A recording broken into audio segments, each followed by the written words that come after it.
Olá, muito bom dia para você que nos acompanha nesta manhã de quarta-feira. Seja bem-vindo ao Bom Dia Senar Mato Grosso.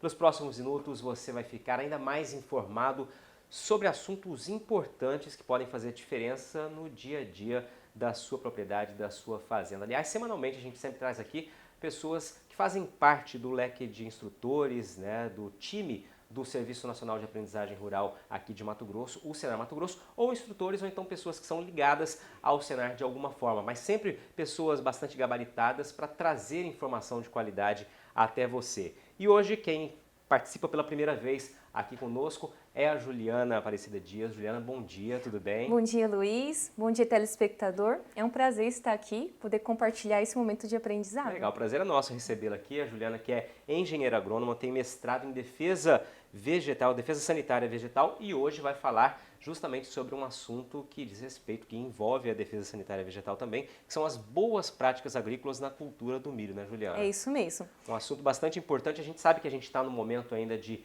início de plantio da safra de verão. Aqui em Mato Grosso o pessoal faz basicamente a cultura da soja.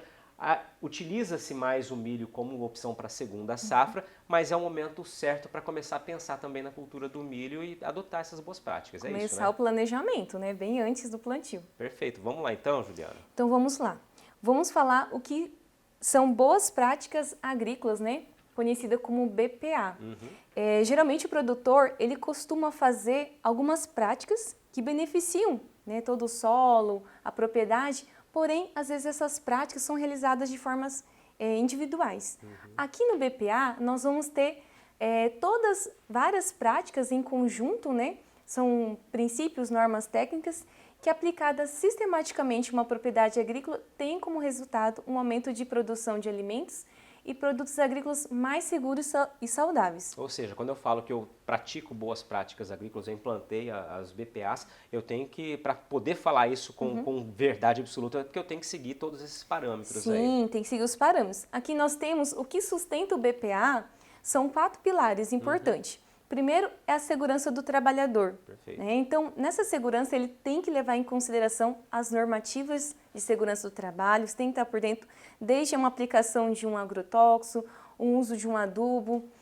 Também nós vamos beneficiar o meio ambiente, porque todas essas práticas vão beneficiar o meio ambiente e também vai beneficiar o produto. Vai ter um produto de qualidade e assim com uma boa segurança alimentar também. Como você falou, você citou aqui legislações, eu sei que no próximo slide você mostra alguns pontos que precisam ser adotados, seguidos, ser obedecidos pelos produtores, né? Muito bem. E dentro dessas boas práticas, ele precisa adotar as legislações. Está preocupado em relação às legislações ambientais e as legislações trabalhistas. As legislações ambientais, o produtor precisa estar atento, por exemplo, um programa chamado PRA, que é o Programa de Regularização Ambiental. Então, o produtor tem que saber quanto que ele tem que deixar de reserva legal dentro da sua propriedade, a área de APP que ele precisa preservar.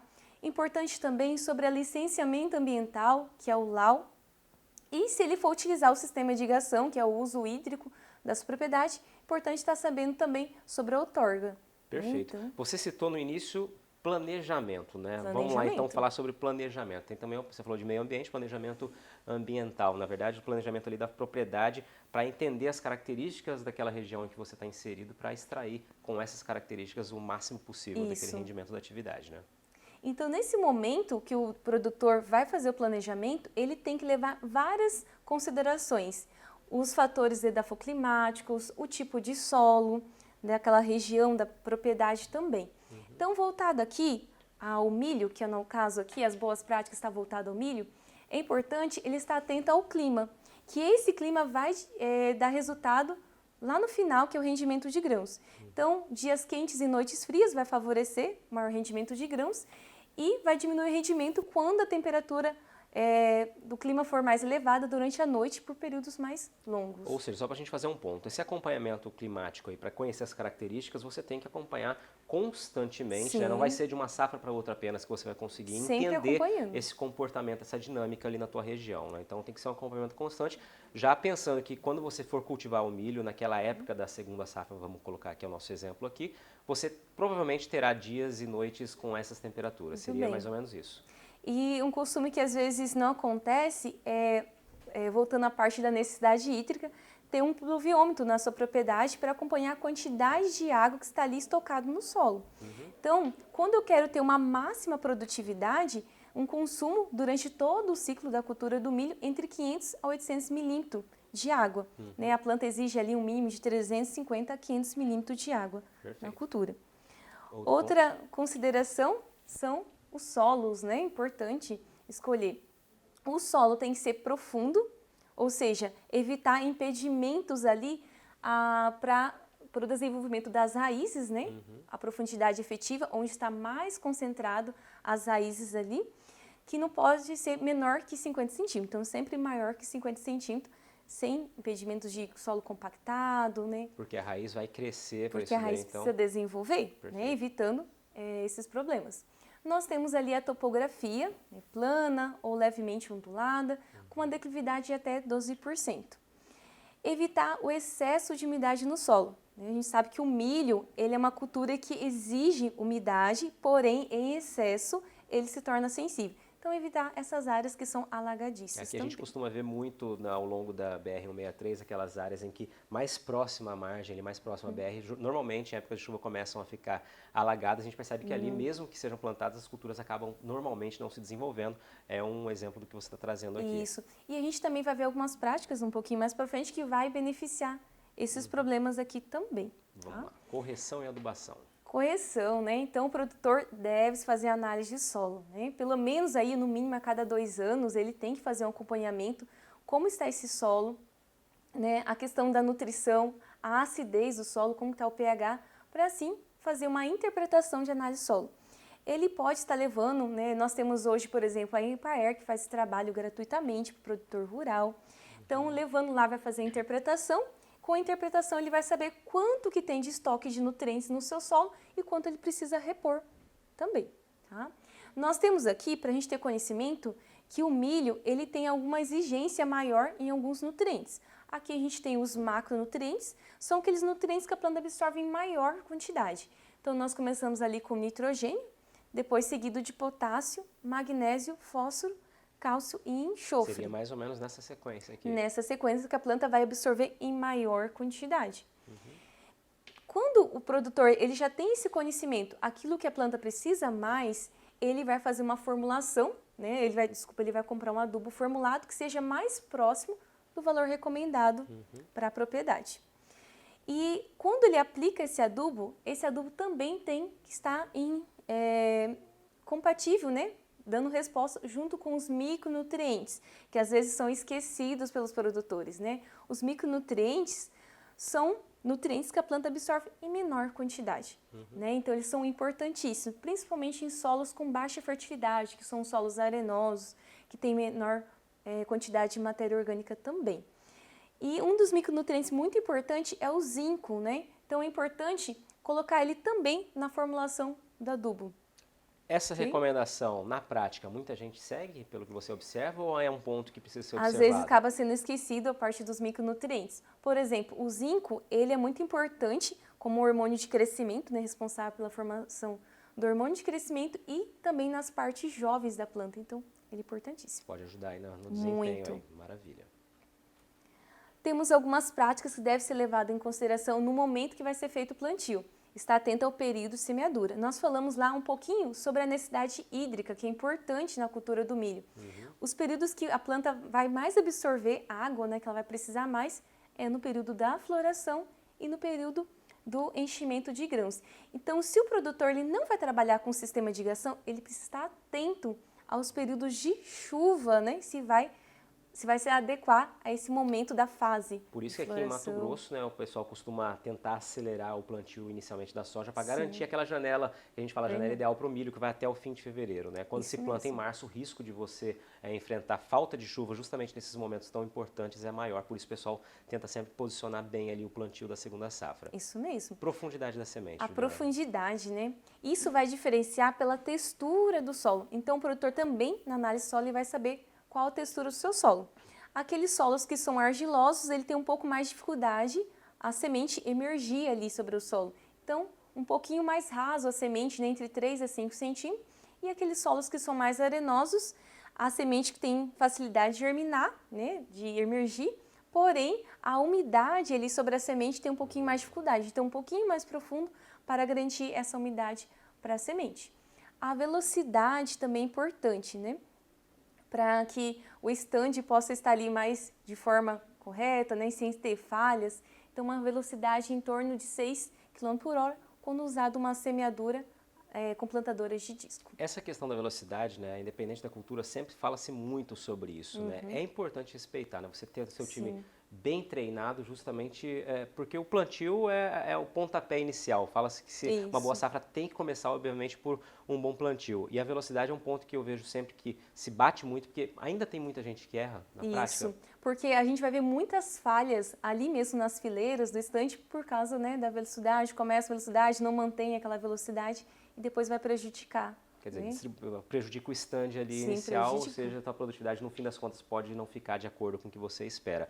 Juliana, vamos fazer o seguinte, vamos fazer uma pausa aqui, você está trazendo práticas de plantio, daqui a pouquinho tem as práticas conservacionistas, a gente vai falar disso no segundo bloco e você que está nos acompanhando, continue com a gente, esse é o Bom Dia Senar Mato Grosso, hoje falando sobre boas práticas agrícolas para a cultura do milho. Daqui a pouquinho a gente volta.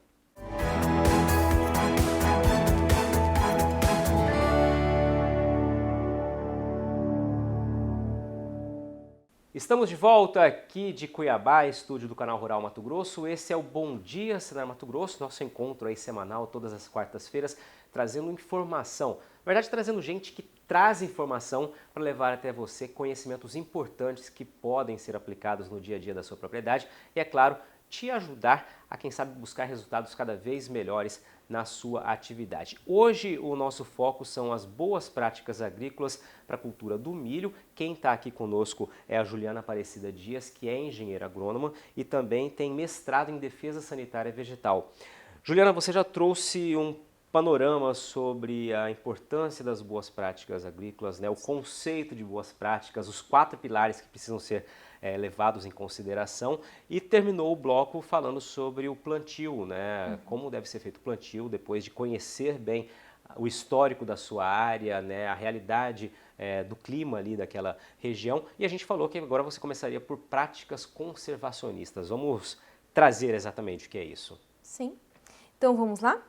Então vamos começar aqui com uma das práticas, né, que já está sendo bem conhecida, o produtor já, né, do Mato Grosso está realizando. Quase uma regra, né? Sim. Cara que não faz plantio direto fala assim, mas por que você não faz plantio direto? Por que não faz, né? Antigamente se costumava só arar e gradear para depois fazer. Então hoje o produtor já começa a trabalhar com o plantio direto. Mas nós também temos várias práticas que pode trabalhar em conjunto também.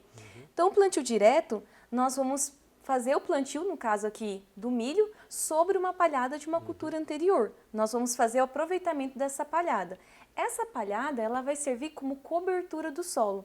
E ela servindo como cobertura, essa cobertura vai se decompor dessa palha, vai se tornar matéria orgânica e essa matéria orgânica vai melhorar a fertilidade do solo. A palhada vai evitar plantas daninhas, vai evitar também problemas de perda de nutriente por lixiviação. Quando o nutriente se perde muito fácil por meio de escoamento, né, na água. O potássio é um deles, né, que se perde muito no solo. E ajuda a manter um pouquinho da umidade também. Mantém a umidade, muito bem, Luiz. Mantém a umidade e também controla a oscilação da temperatura. Perfeito. Então, traz muito benefício ao solo. A outra prática que é feita é a rotação de cultura. Então, nós vamos rotacionar, sempre colocando uma planta com uma família botânica diferente, não usando sempre a mesma família botânica. Então, é muito comum nós utilizarmos primeiro no plantio, na rotação de cultura, o plantio de uma planta com mais exigência nutricional, por exemplo, o feijão, o algodão, depois rotacionar uma planta que vai estar fazendo aproveitamento daqueles nutrientes, que é o caso do milho. Perfeito. E depois do milho, rotacionando para a cultura da soja. Depois da cultura da soja, pode estar utilizando a adubação verde como rotação de cultura. O que é a adubação verde? A adubação verde é nós fazermos o plantio de uma planta leguminosa. Uma planta leguminosa é uma planta que produz vagem. E uma característica bem específica dessas plantas, que nós vamos ver, né? Pode estar Nessa mostrando. foto aqui. Isso, alguns nódulos. São Esses pontinhos nódulos, mais escuros aqui. ele nada mais é que uma bactéria, que é do gênero Rhizóbio. e eles fazem a fixação do nutriente nitrogênio. Então, ela mesma se autoalimenta com nitrogênio. Essas plantas, que são leguminosas, elas ajudam a controlar problemas de erosão, recuperar os nutrientes que estão na camada mais profunda. Então, é muito importante, né? O produtor está sempre consorciando também. Hoje é muito comum fazer soja, milho, mas o produtor está atento que isso vai trazer benefícios para o seu solo. Você citou, por exemplo, o feijão, que outra cultura a gente poderia colocar aí? Mucuna, crotalária, né? Também o labi-labi, são plantas leguminosas muito comum utilizada. Quando nós fazemos o plantio dessas plantas, antes dela entrar com a vagem, lá no seu período de floração, nós vamos roçar essas plantas, deixar essa cobertura sobre o solo. Quando ela se decompor, nós plantamos em cima, como se fosse um plantio direto, plantando, semeando em cima. Perfeito, okay? Perfeito. Podemos seguir? Como eu falei dessas plantas leguminosas, elas também podem entrar na consorciação de cultura, né? Então o produtor fica na dúvida, e aí, o que eu posso consorciar com milho? Então nós podemos consorciar essas leguminosas. Elas não vão causar competição ali. Não competição, elas vão ser plantas companheiras entre elas e vai se beneficiar também tanto o solo quanto a parte nutricional, né? Aqueles nutrientes que vão estar extraindo, no caso, o nitrogênio, né? Vai estar beneficiando a cultura do milho.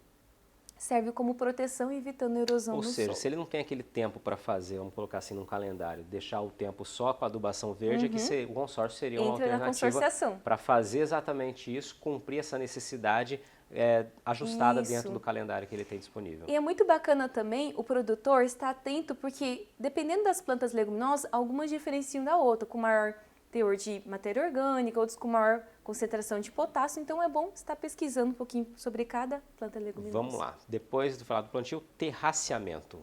Bem, terraceamento é muito importante, né? É uma das práticas que às vezes não é muito utilizado, né? Então é a construção de terraços. E como que a gente vai fazer essa construção de terraços? Quando a gente, né, fazer a avaliação da topografia do solo e a declividade passar de 3%. Acima de 3% eu posso estar fazendo o terraceamento. Evitando, assim, o escoamento, né, da água ali, levando as partículas, evitando a erosão do solo. Perfeito, perfeito. E o MIP? Vamos lá, manejo integrado de pragas. O MIP, né? Hoje o MIP também já está sendo bem conhecido, mas pouco praticado, né? Infelizmente. Nós temos ali o manejo integrado de pragas, né? Isso que é o MIP. O que é o MIP? O MIP, ele começa primeiramente na identificação da praga. O que é uma praga? Um organismo que causa dano econômico. Nem todo inseto, né, vai se tornar uma praga ou um fungo. Alguns são benéficos também. Então, identificar se esse inseto é praga, né, ou um tipo de fungo, bactéria, se ele é praga ali, e a quantidade da população desse inseto. Quando o produtor for fazer o monitoramento, que isso deve ser feito semanalmente, toda semana, colocando armadilhas para poder capturar essas pragas, ver se atingiu, né, o máximo de nível de população. Então, se chegou a um nível crítico, deve entrar com controle. Tá? Esse momento entra com controle.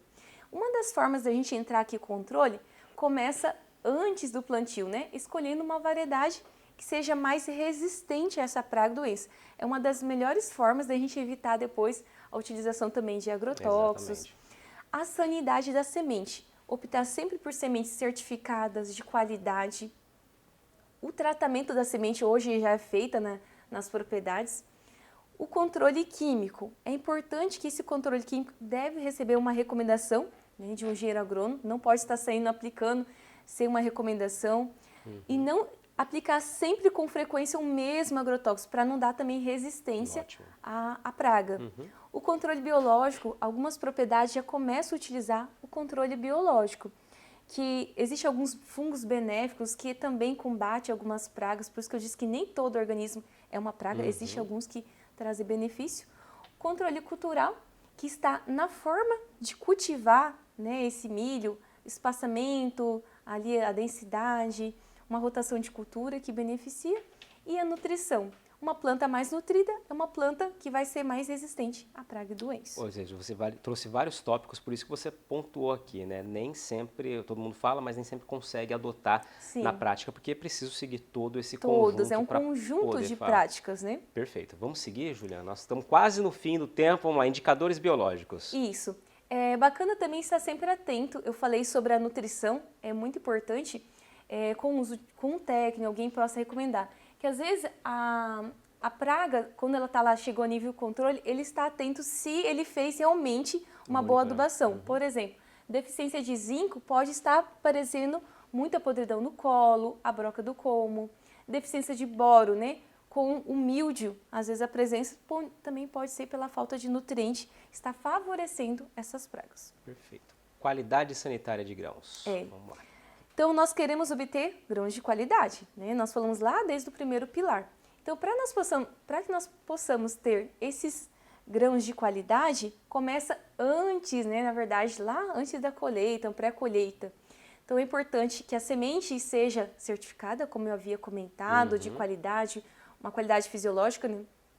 O controle de plantas daninhas hospedeiras de fungos fusário. Uma vez a planta estando lá com o fungo, pode estar passando esse fungo depois para as sementes, né? Os outros grãos serão colhidos. Evitar também as altas densidades do plantio, que pode favorecer, né, a questão de doenças também. Sobre a colheita, né? Não retardar a colheita, é importante sempre cumprir o período correto. Não colher espigas de plantas acamadas, aquelas que ficam encostadas no chão. Ou seja, se encostou no chão, deixa ali, não fica olhando como um prejuízo ali, porque se você colher, você pode estar prejudicando a produção mais sadia. Imagina aquele solo já está contaminado com fusário, ele encostou ali, a planta pode estar passando. E nós temos também, aqui ficar atento, aqui a Embrapa ela dá uma recomendação, geralmente o pessoal utiliza mais 14%, né, a umidade na hora da colheita mecanizada, mas pode estar colhendo com uma umidade um pouquinho maior aqui, né, entre 18% a 22% de umidade, mais atento em relação a como que vai estar secando, se é artificialmente essa semente. E vai também do objetivo que você tem, né? O objetivo que vai ser feito, Perfeito. né? Então, atenta também à rotação da colhedora, né? Então, a umidade acima de 20%, uma rotação de 600 a 800 RPM, entre 18% a 20%, 400 a 600 RPM, e abaixo de 16%, 300 e 500 RPM. Perfeito. E após colheita, né, atenta à pré-limpeza para evitar que, né, contamine outros grãos, já fazer essa separação, fazer o momento da secagem. A umidade no momento do armazenamento, ela tem que estar em torno de 13% com uma temperatura menor que 25 graus Celsius. Juliana, obrigado pelas suas informações aqui. Juliana Aparecida Dias, engenheira agrônoma com mestrado em defesa sanitária vegetal, trazendo aí um bom panorama, né, do que são as boas práticas agrícolas para a cultura do milho. Você, produtor que vai plantar milho na segunda safra aqui em Mato Grosso, na região centro-oeste do país, já começa aí, caso você não adote, a adotar aí algumas dessas dicas que a Juliana trouxe. Você que faz milho também na primeira safra em outros estados do país, também é sempre bacana buscar essas informações e tentar aí ser cada vez mais assertivo na sua escolha, na sua atividade. Obrigado mais uma vez, Juliana. Obrigada, Luiz. Volte sempre aqui conosco e obrigado a você que nos acompanhou nessa manhã de quarta-feira. Esse foi o Bom Dia, Senar Mato Grosso. Até semana que vem.